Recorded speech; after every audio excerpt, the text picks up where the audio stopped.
Salam alaikum, shalom aleichem. Sometimes things might look far away and different, but they're not. Because when we see how those two, what does it mean, of course, the peace is with you in Arabic and Hebrew.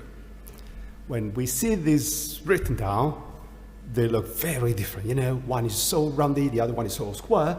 And then when we hear those things, they're so close. Salam alaikum, shalom alaikum. So maybe things are a bit closer than we might think in general. So thank you to all the previous speakers. Great. You already said everything I wanted to say. So I would like to give you 15 minutes of silence, as a special, different contribution, so you can enjoy a moment of quietness in this heavy day. But actually, there were a few things I wanted to point out. First of all, the title, Amor, Mundi. Amor, Mundi comes from Hannah Arendt, and she writes, what is more difficult is to love the world as it is. Loving the world means neither uncritical acceptance nor contemptuous rejection, but unwavering facing up and comprehension of that which is. Hannah Arendt is a controversial figure, very interesting. She provoked so many debates and fights, even within the Jewish community worldwide. So very interesting figure, in my opinion. And I'm working on Hannah Arendt since a few years. Now, I even forgot my spectacles, It's, can you try mine? No woman, not trying.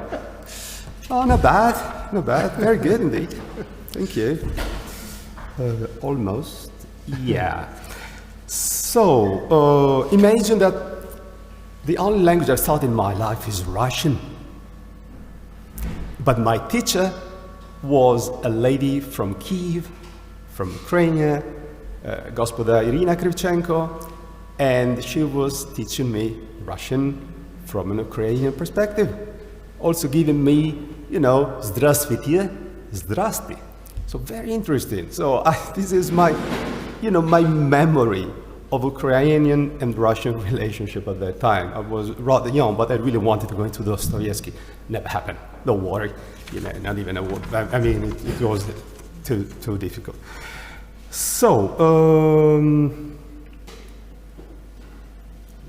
just a few thoughts. Of course, I haven't prepared anything. I haven't, written down anything, no paper, just, a free, short contribution according to what you already said. So, trying to react to the many great things I've heard until now. One thing, thinking about large scale. All this disaster is really a male-oriented disaster.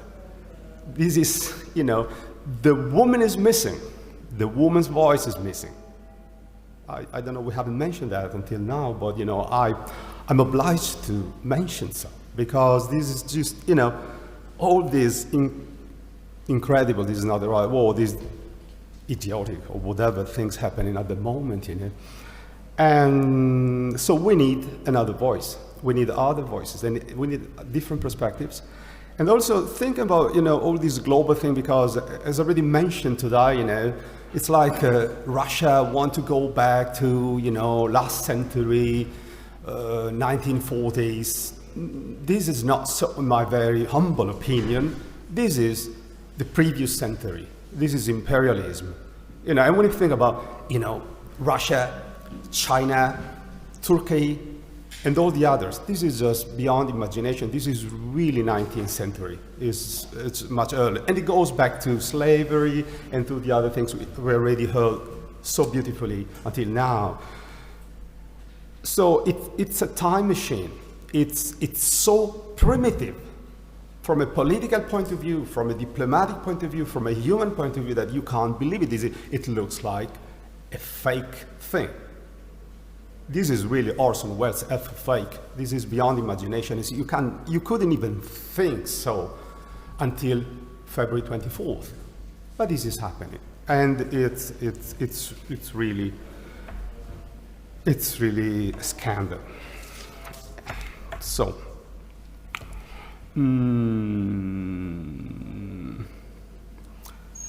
Another thing, it's already, you mentioned already that, the problem with the, people of color coming from Ukraine to whatever, Poland and so on. And which is truly true, of course. Italy as well. In Italy, we had problems with people coming from Ukraine because they didn't look Ukrainians. They were not blonde, blue eyes. Could you believe it? There's another aspect which I would like to remark.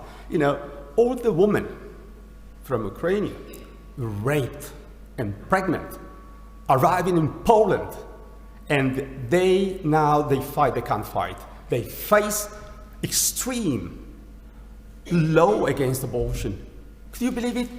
I mean, you're coming from, so on one hand, you have all these welcoming blah, blah, people at the border giving teddies and so on, and on the other hand, you jump in whatever, Krakow, Warsaw, or whatever, wherever you're going, and then you face this. So you carry this poor kid, which is the result of what happened, and then and nobody talk about that. Well, of course they do talk, 35 seconds. This is an Instagram post. This is Facebook. This is zero. So, actions, of course, I have no idea. I mean, I spent all my life posing questions instead of trying to answer to anything because I have no bloody idea what to answer to.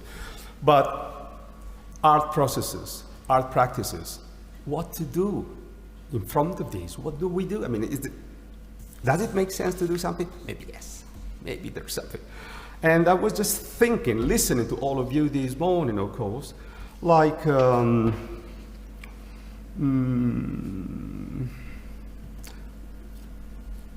this news flow, which lasts zero time, 1 minute. When you read the articles, like, you can read this article in 1 minute, 30 seconds. They give you the time. Come on, they give you the time to read an article, so you know how much time you're gonna waste reading an article. Could you believe it?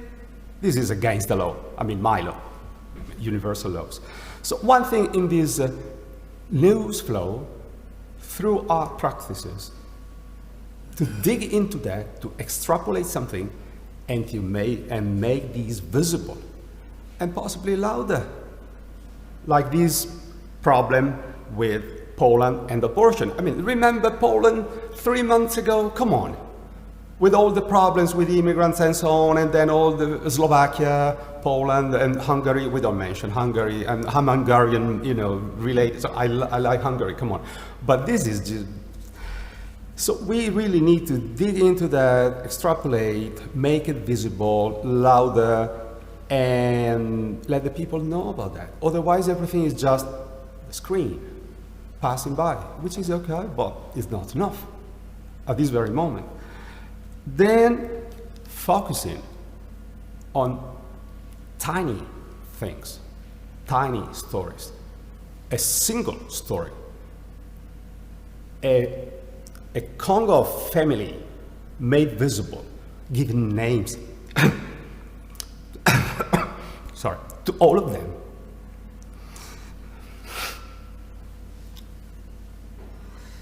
And then, yeah, I'm Phil Armenian, so when Lorenzo told us at the very beginning what happened, I work on Armenian culture since 30 years. I'm a senior citizen, so it's a long time. And when the Nagorno-Karabakh, Artsakh war came out, I was just completely shocked. But again, there are wars which are more visible and others which are not. I'm not minimizing what is going on in Ukraine, please. But Kurdistan, Syria, and even Taiwan, Hong Kong. Hong Kong is forgotten. When the war came, when the Russian-Ukrainian war came, the COVID disappeared. Could you believe it? The COVID didn't exist anymore because there were other news, other priorities in terms of media scape. I can't believe it. So the invisible wars, art practices, art processes, maybe there are some wars Imagine Zero Calcare, which is our Italian hero, is a great writer, and for the ones who don't know him, he's a graphic novel author. And Zero Calcare, at the moment, could you believe it, is like when a new book come out. Zero Calcare is like with one book first on the chart, then another book fourth, another one on the sixth, and this is graphic novel, so we're very proud. Zero Calcare is a militant activist for Kurdistan, and he's the only one in the mediascape who talk about Kurdistan at the moment. Even a Netflix series, he, from one of his work, he created a tiny Netflix series. As soon as there was,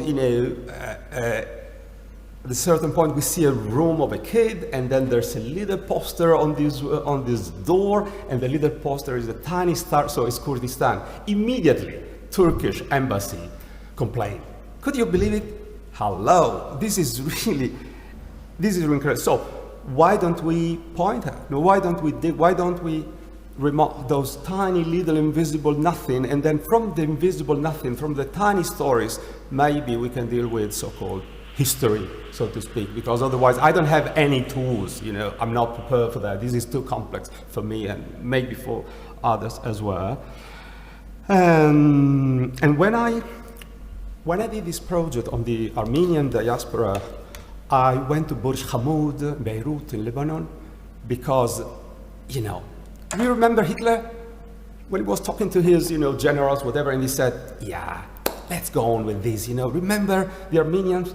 No, yeah, you don't remember because no one would remember them. But then when the genocide started with all these marches through the desert, and millions of people were killed, a few of them arrived. They landed in the promised land, which was Beirut. And in Beirut, the city said, okay, install your shit over there, put a barrack or a tent, whatever.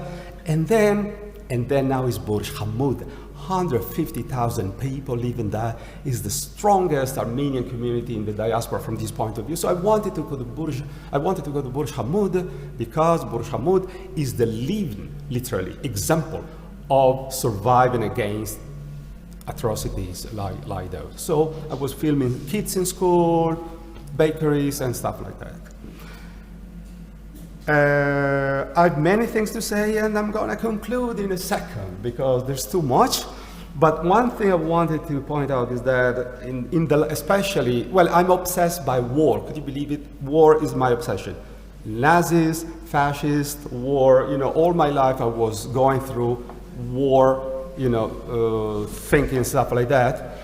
And in the last few years, I try only to talk about life. So that's why Hannah Arendt, that's why Pierpaolo Pasolini. I'm going to have, I know Carone Franceschetti, we're very close friends. We did things together. I love them. I'm sorry for the translation today, but they're really fantastic artists. They normally don't even talk in Italian, so don't worry about that, because the English translation was a detail in front of the fact that, they rarely speak in public or whatever. But one thing which makes us, close somehow, I'm working on Pierpaolo Pasolini since a couple of decades. I did a bunch of projects, and the next one will be in July. But I want to work instead of Ostia and instead of Esso, oil station, in Piazzale Loreto, I want to work on life because it's also the centennial of the birth of Pierpaolo Pasolini. So I'm going to have I'm going to occupy a little city, Montepulciano, in Siena province, and I'll set up a performance lasting from 10 in the morning to midnight with 150 performers, choir, choir, instruments, soloists, and then the end of the day dedicated to Pasolini will be a dance room, playing, accordion and dancing and drinking and l'chaim, enjoying life, because I hope this doesn't sound too superficial for you, but that's my approach at the very moment. Too many books, too little time. I finish here. Thanks very much. Thank you, Roberto.